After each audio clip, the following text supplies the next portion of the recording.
Saudações docente, eu sou a Mercedes Vadi Dias, estudante de Contabilidade e Auditoria no SCTEM, primeiro ano, e hoje eu irei aqui falar sobre a contabilidade das sociedades. Este trabalho apresenta a seguinte estrutura. Primeiramente, eu irei dar uma introdução daquilo que é a contabilidade das sociedades. Eu irei falar um pouco sobre o que é isso da contabilidade das sociedades e o que vamos encontrar aí na contabilidade das sociedades. Seguidamente, eu farei o devido enquadramento da contabilidade das sociedades no Código Comercial. Vou aproveitar também e falar sobre os tipos de sociedades, diferenciar estes mesmos tipos. Vou falar do número mínimo de sócios que cada tipo de sociedade necessita. Vou falar do capital mínimo que é necessário para a criação de cada tipo de sociedade e a obrigatoriedade da realização do capital dos tipos de sociedade. Vou dar finalmente um exercício prático para uma melhor compreensão e vou fazer a minha conclusão e terminarei assim o trabalho. A contabilidade das sociedades tem como principal objetivo registrar, controlar e também evidenciar todos os atos e fatos econômicos que ocorrem dentro de uma empresa. Estes registros, eles permitem uma melhor avaliação do patrimônio, uma avaliação clara do resultado das operações e eles também garantem que a empresa cumpra as suas obrigações fiscais e as suas obrigações legais também perante o Estado e perante terceiros, né, como os fornecedores, os bancos, os investidores e etc. Em Moçambique, as empresas devem seguir o sistema de contabilidade das entidades e o Plano Geral de Contas, o PGC-NIRF, os quais definem a estrutura dos registros contabilísticos, as contas a utilizar e os relatórios também obrigatórios. As grandes e as médias empresas, elas devem aplicar as normas internacionais do relato financeiro, que são as IRFI. As grandes e as médias empresas devem aplicar as normas internacionais de relato financeiro, que são as IFRS. Enquanto que as pequenas podem seguir um plano contabilístico simplificado, adaptado à sua dimensão e complexidade. Portanto, a contabilidade não é apenas uma exigência legal, mas ela também é uma ferramenta de gestão essencial, pois ela fornece informação útil para a tomada de decisões e também para a avaliação de desempenho e para o planeamento financeiro.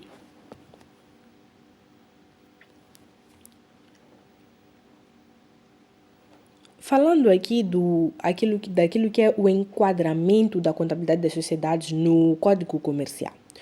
O Código Comercial moçambicano é o diploma legal que regula todos os aspectos da Constituição, o funcionamento, a administração e a dissolução das sociedades comerciais.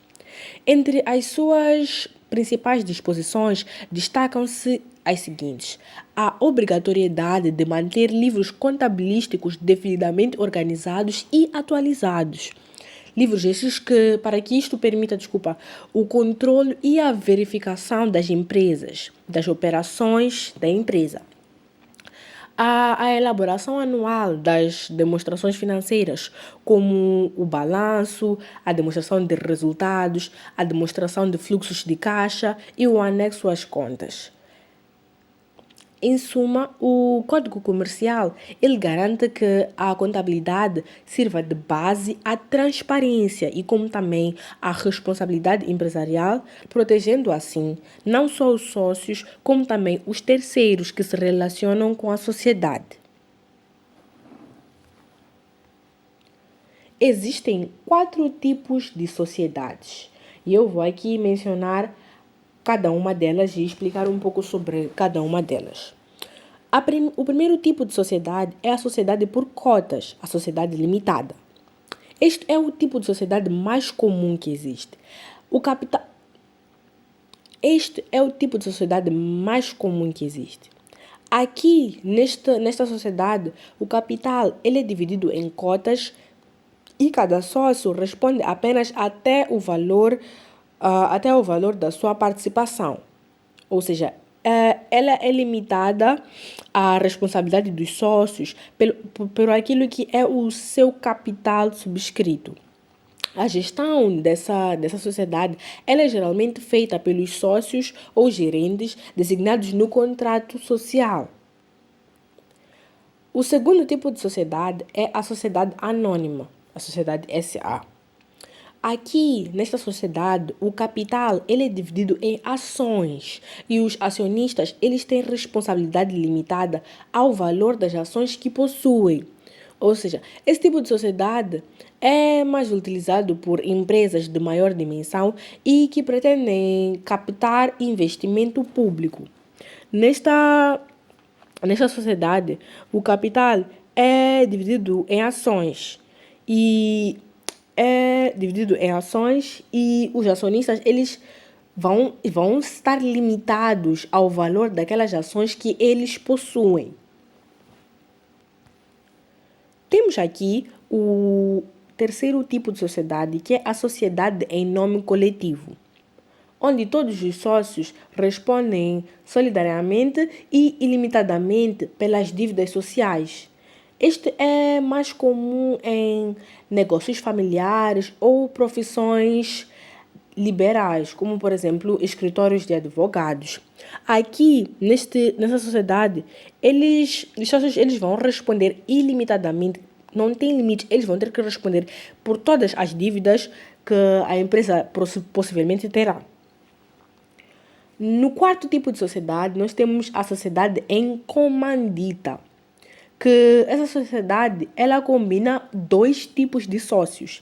Ela combina os comanditos que têm a responsabilidade ilimitada e os comanditários cuja responsabilidade se limita apenas ao capital investido.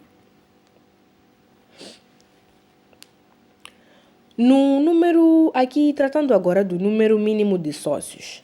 Na sociedade por cotas, o número mínimo de sócios necessários é de 2 sócios, tanto na sociedade de cotas como na sociedade em nome coletivo e na comandita. O mínimo de sócios é de 2 sócios, apenas 2 sócios. Com 2 sócios já é possível que haja uma sociedade. Diferentemente da sociedade anônima, pois esta tem no mínimo 2 sócios sim, mas em alguns casos é necessário que tenha no mínimo 5 sócios. Ou seja, em casos específicos, para que a sociedade exista, é necessário que tenham no mínimo 5 sócios. Na sociedade por cotas, o capital mínimo ele é definido por lei, que geralmente é de 100 mil meticais. E este valor de 100 mil meticais, claro, ele é sujeito à atualização legal. Caso haja uma atualização legal, o valor pode vir a aumentar, como também ele pode vir a diminuir.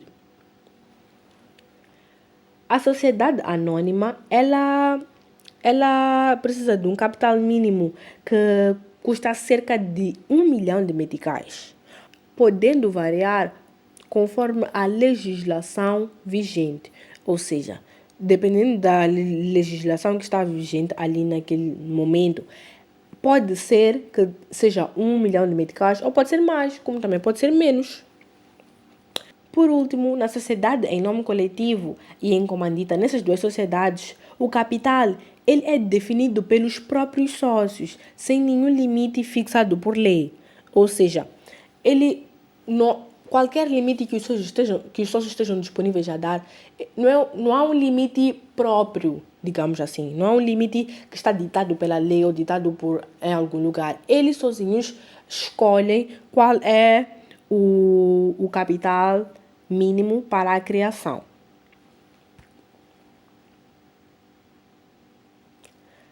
O capital social, ele representa um montante que os sócios se comprometem a investir na empresa. A lei permite que este capital ele seja realizado totalmente como também parcialmente, conforme definido naquilo que é o contrato social. Então, ele pode ser de forma total, pode ser realizado de forma total ou pode ser parcial. Isso tudo vai depender daquilo que foi dito no contrato social.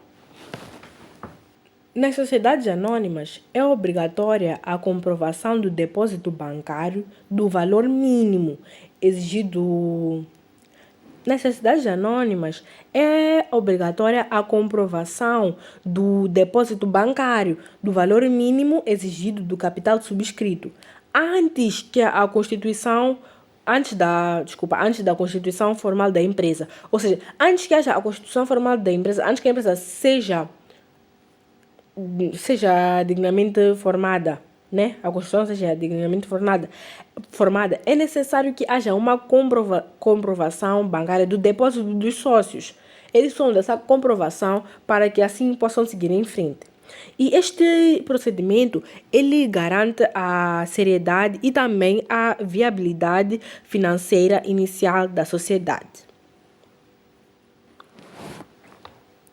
Temos aqui um exercício, ou seja, um exemplo prático com uma explicação detalhada para uma melhor compreensão daquilo que eu vinha explicando. Temos aqui uma situação em que os sócios eles subscrevem 500 mil meticais de capital social. Mas no ato de constituição, apenas 50% deste valor é depositado no banco. Então, temos aqui a situação. Basicamente, o que está a acontecer aqui é que o capital social subscrito, que é de 500 mil meticais, ele representa o compromisso total dos sócios, o compromisso que eles têm em investir na empresa. Mas, neste compromisso que eles têm de investir na empresa, apenas 250 mil meticais, que são esses 50%, apenas eles foram entregues, mas apenas os 250 mil meticais, que são esses 50%, foram efetivamente entregues, ou seja, foram depositados. Portanto, isto é registrado em caixa o banco, na conta de ativo. Aqui vai o 250 mil meticais, ele vai a debitar na conta caixa e na conta banco. E o restante de 250 mil meticais que ainda não é realizado, este valor ele é registrado na conta capital, no capital a realizar, que representa o montante que os sócios ainda devem entregar no futuro. Esta conta vai estar a acreditar na conta do capital social subscrito. Vai estar a acreditar na conta do capital a realizar. Temos aqui, seguidamente, uma outra situação que trata da distribuição de lucros. Digamos aqui que temos uma situação em que uma empresa apura o lucro líquido anual de 200 mil meticais. Mas a lei exige que 30% do lucro seja destinado à reserva legal e o restante possa ser distribuído como dividendos aos sócios. Teremos aqui uma explicação básica. Aqui, os lucros acumulados, ou seja, conta do passivo ou capital próprio, é debitada porque o lucro está a ser aplicado e não está a ser retido. E a reserva legal, que são os 60 mil meticais, ela é constituída conforme exige o Código Comercial, servindo esta para reforçar o capital da empresa e cobrir eventuais prejuízos futuros. Os dividendos a distribuir, os 140 mil meticais, eles representam a parte do lucro que é destinada aos sócios, que posteriormente será paga ou creditada nas contas dos sócios. E este lançamento, ele evidencia a aplicação do resultado conforme as normas legais e a política de distribuição da empresa. Concluindo aqui, a contabilidade das sociedades em Moçambique, ela atua como um instrumento de transparência e de gestão, pois ela permite avaliar a posição financeira e também a posição patrimonial da empresa, garantindo assim o cumprimento legal e também o cumprimento fiscal. Ela apoia a tomada de decisões pelos gestores e sócios e também fortalece a confiança dos investidores e dos credores. Obrigada.